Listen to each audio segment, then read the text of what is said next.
First, I want to thank Transform for putting this amazing event together, and to the Mayo Clinic, who we've been partners with for several years. And today, I want to talk about something that I've observed over the last few sessions. And Doug pointed out, so he kind of spoiled it a little bit for me, but I appreciate the lead in. There's an underlying current in all the conversations, in the breakout sessions.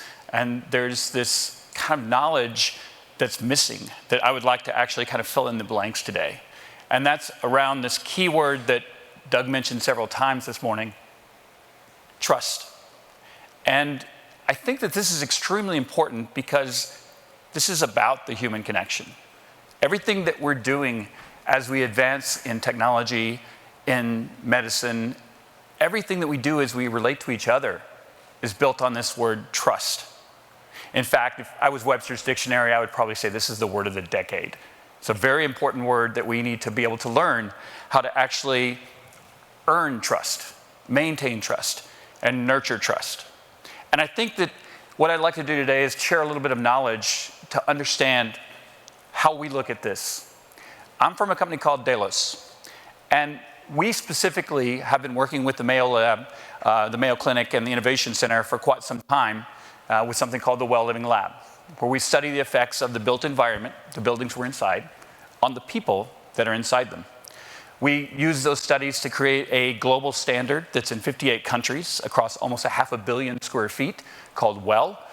So when commercial buildings are built, they're built responsibly. We have a brand called Stay Well, which extends across the hospitality industry to major chains like MGM, Four Seasons, Marriott, so that people can experience better air, better water, better night's rest, because everything in the room is there for their health and wellness. And now we're doing the same thing in residential. Basically bringing technology to bring the good things that are outside, inside, in places where we live, work, play, and sleep. My name is Jim, and I am the Chief Technology Officer for Delos. I'm not here to talk about technology, even though I love my job, self-portrait. And I think that the most important thing is for us to understand where we are at this point in time, because we've got 100 years ahead to do some really amazing, innovative things, but we've got to get it right now. So there's going to be a little sense of urgency here, maybe make you guys a little uncomfortable with where we are today, but let's just talk about it. As human beings, we have this need to connect, and we've shown that through social media. You guys might recognize this. This is kind of the social graph, the social media, all the different technologies that are out there that connect human beings use this as the indication of what that might look like. And that's just the human connection. To give you an idea of how much of that data that we actually knowingly and willingly give up, let's look at 1 minute. You guys have probably seen these numbers, but it's important to put some context on this. Every minute of every day, we do almost 250,000 Google searches. We share our intent. We say exactly what we're doing, and we do it in succession as we try to find information. Over 500,000 Facebook comments every minute. We tweet, we share pictures of our cats, our dogs, and it's not just on social media. It could be, for example, on a barbecue last night with a little bit of wine, Brian might have shared some information. Everybody wants to connect. Everybody wants to share their stories. And there's nothing wrong with that until it's exploited. How many people out there know who Cambridge Analytica is? Exploited, do bad things. Here's a rough question. How many out there have your identity compromised? Right? That's the scary part. Because we give this data away willingly, but 1 in 15 of us should care about this and do care about this, because 1 in 15 of us have had our identity compromised, whether it's stolen outright or it's taken away from us in little pieces. I've had that done. Several of you guys have had it done, and maybe you can actually testify to this. It's an emotional roller coaster. 77% of the people who have had identity theft experience extreme stress and spend weeks of their lives trying to get everything back on track and go through a roller coaster of emotions. This is my particular patterns that I went through. I can't believe it. Oh my God. Why did this happen to me? Oh my God. And what do I do now? And all of this is important right now at this point in time because we're still moving forward. Let's talk about the devices that are coming into our lives. Now, this is a slide that I showed about 3 years ago. So put that as the context point. 3 years ago, here's where we were with devices. I could buy these from Best Buy. I could buy these from Amazon and have them delivered to my home. Connected devices that could affect my comfort, affect my ability to feel secure, affect my fitness, wearables for my health, cameras for my home, speakers, you get the idea. All these appliances coming into my life now are piling on top of just that human connection. Trust is essential to be able to bring these things in. And it's going to get worse. As I said, this slide was 3 years ago. So 3 years ago, we were about, let's say 18 billion connected devices. Look at where we are today, close to double that. And it's going to become more and more. We're not going backwards on this. More and more devices are coming online to the point where just 10 years from now, it's expected there'll be close to 125 billion connected devices. Now, these devices are all gathering multiple data points. They're gathering information about you, the context of you. And they're doing so mostly for good. There's really good things we can do with this information, with this knowledge. We can cure disease. We can solve human problems. We can connect people and make our lives better. Not everybody's doing that. The traffic on the internet, for example, the good news is about 62% is human traffic.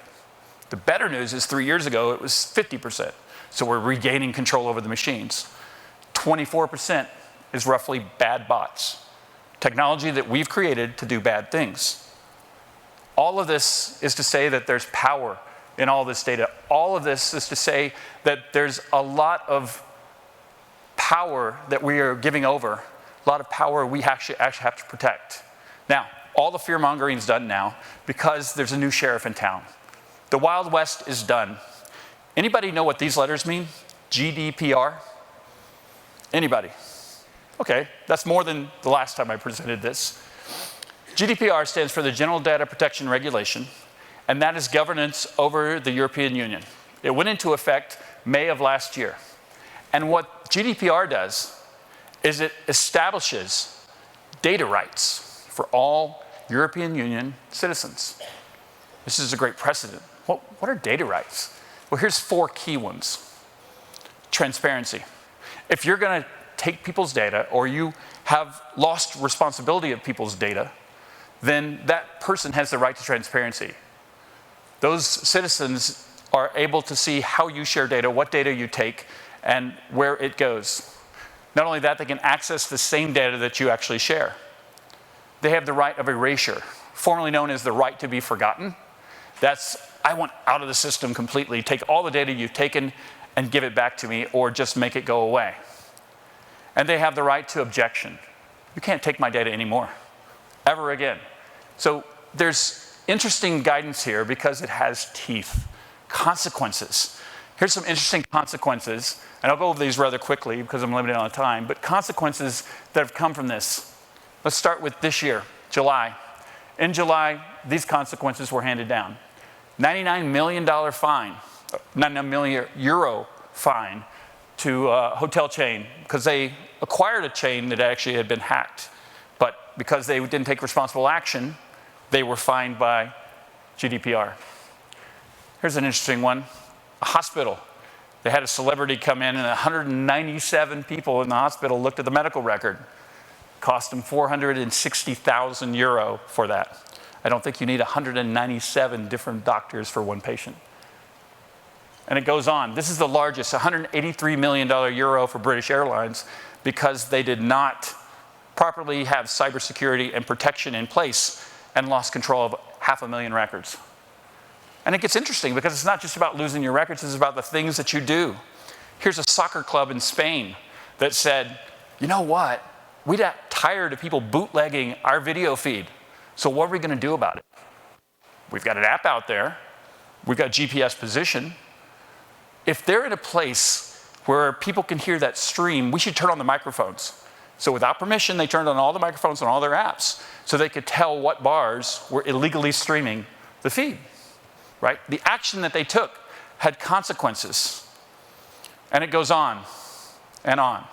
And even Google, because they haven't been clear enough with regards to how they're doing advertising, 50 million euro because of violation in France. These consequences are important, and they add up. Almost $1/3 billion euros in fines over the last year. It's not just Europe, though. Anybody know what's going on in California with the California Consumer Privacy Act? This is important because I saw one hand, but I know him. So you guys need to know this. Here's why. They reclassify what personal information is. Now, I'm not talking about HIPAA, personally identifiable information. I'm talking about personal information. Look at this. It's going to include a broad list of characteristics, behaviors, and inferences drawn from it. I've got a ring I'm wearing right now from a company called Motive. This can tell, based on the gait of my walk, who I am, and log me into all my devices automatically. That's an inference from the characteristic of my walk. Now that is also protected, and that data must be under the same governance and the same restrictions and the same penalties. We have to be more responsible. As an industry, people who touch data, people who create technology, people who build apps have to be more responsible with data than ever before, because there is that guidance, that governance, and the Wild West is over. By the way, it's over effectively in California, January 1. So it's concerning that you guys don't know what that is, but now you do, and you can research it on your own, but it's an important piece of information. So I want to invite us now, with all this information, to maybe think a little differently about technology we allow into our lives, that we bring into our lives, because we're flipping the script. The patient will see you now. That means that we, the consumer, are in the point of power, in the seat of power to make decisions. So let's shift our perspective. There's a great quote that came from Microsoft, probably not originally from Microsoft, but it's, when you change the way you see your world, you can change the world you see. I love that. I have that in my office because it reminds me of the perspective. Technology that we talk about today should be here to make our lives better. If it's not, what good is it? So I think about the technology, and even the term AI, as being a little bit challenging. What's the value to being artificial? As much value as assistive. It needs to be assistive intelligence. Help us be better human beings. Be partners and assistants. So if we think about technology, and the job of technology is to be assistants to us, hey, I've got an analogy I can draw so I can look at it from a different perspective. What if we hired technology into our lives? Think about it as an employee, and the same requirements we would have as an employee changes the game. Think about something as simple as a light switch that we wanted to hire to work for us. What would be our requirements? Top three questions that I would ask the technology before I would allow it in my life. First one, can it do the job? Anybody who plays with technology kind of understands that's a hit and miss depending on what products you're acquiring and bringing into your home. But ask yourself this question before you bring it home, the technology that's out there today and the technology that's to come. Second question I would ask, does it play well with others? This world of connected devices is all about partnership. And it's that partnership that is key to the growth and the evolution. We can't do things in silos anymore. And we have to do it responsibly. So the companies that we associate our products with, the companies that we bring into our lives, need to be those that are responsible and that meet that need.